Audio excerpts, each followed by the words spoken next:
I survived more than 2,000 cycles, in oxygen not included. And these are my top 10 tips for you that will improve your survival and help create a better colony. Number 10. Be systematic. You and your colony should be systematic in the way you move forward. You, as a director, should have milestones listed and ready before playing the game. For example, first create a living quarter. Second, create a separate place for the bathroom. Third, food. Fourth, oxygen.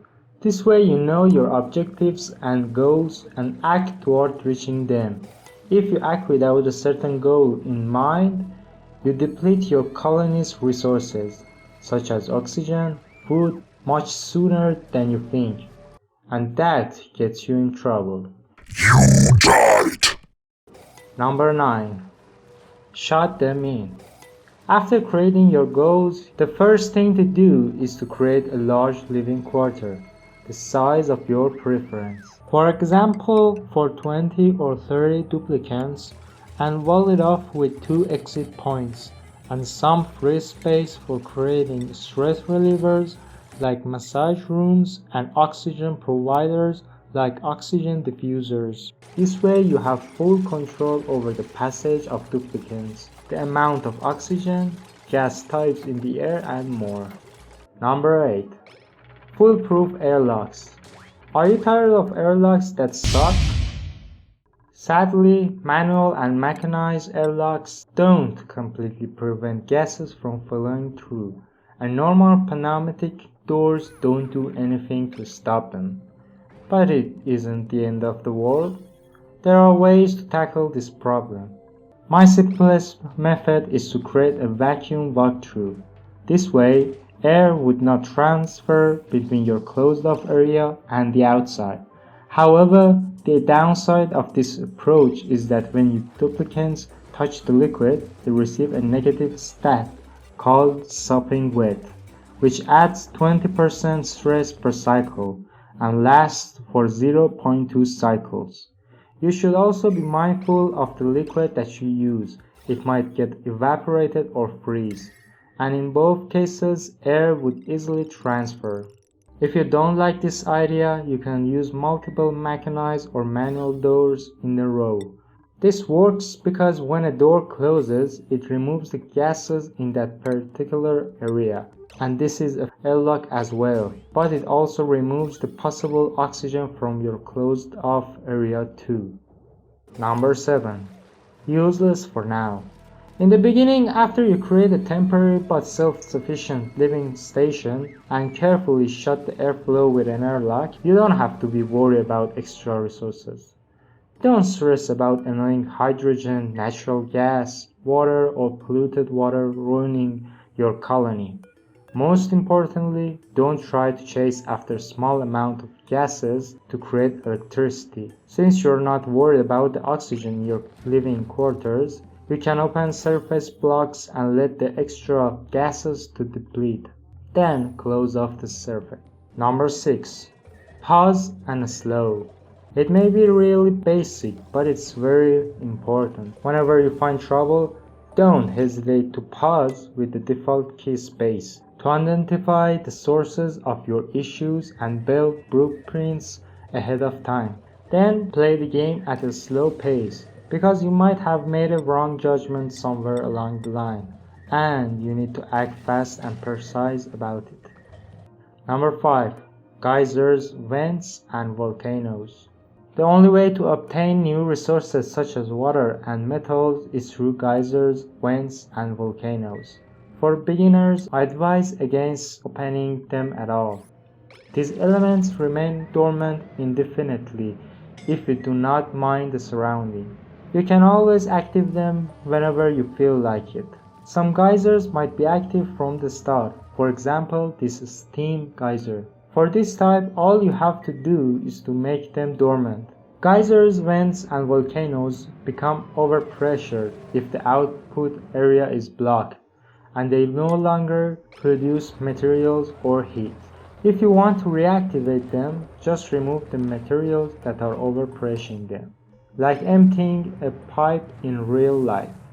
I advise that you use liquids to relieve the overpressure. Duplicants.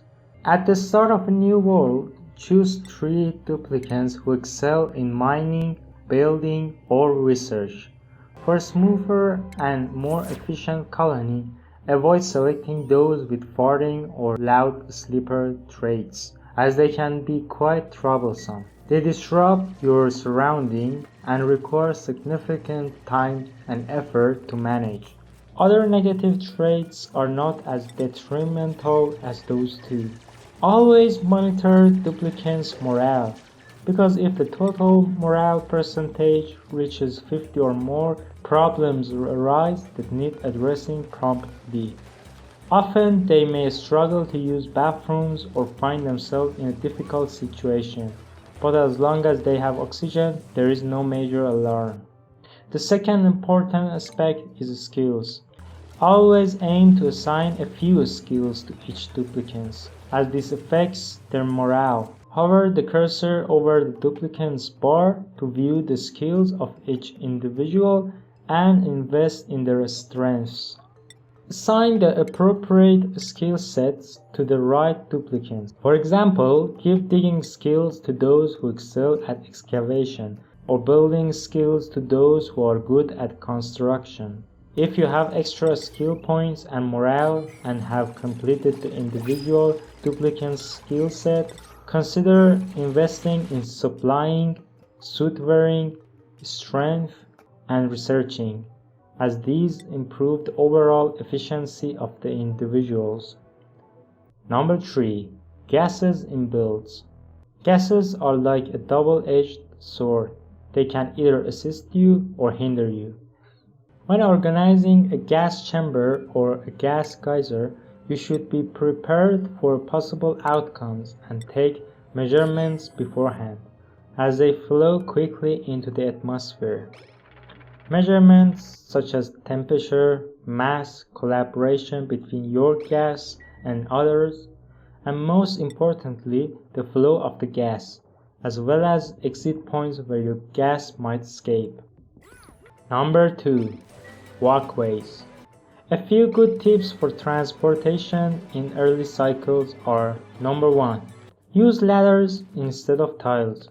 Ladders are handy because duplicants can climb them, walk on them, air and liquids flow through, and they are easy and quick to destroy. They also require half the materials needed for normal tiles. Number 2. Pneumatic doors. These doors are good for creating rooms because they don't prevent gas and liquid flow. You can also use them horizontally for walkway passage. And 3. Door access controls and permissions. Make sure to use door access controls and permissions. This way you can prevent people from entering or exiting a room or passage, or give special permissions to some duplicants. 4.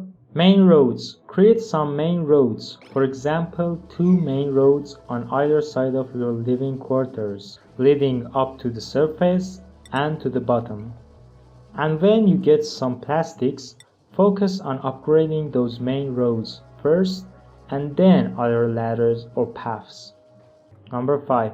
If you have extreme areas like very cold or very hot biomes, try to create temporary stations near your main roads with a separate oxygen provider, temperature regulator, food boxes, and most importantly, triage cots for emergency situations.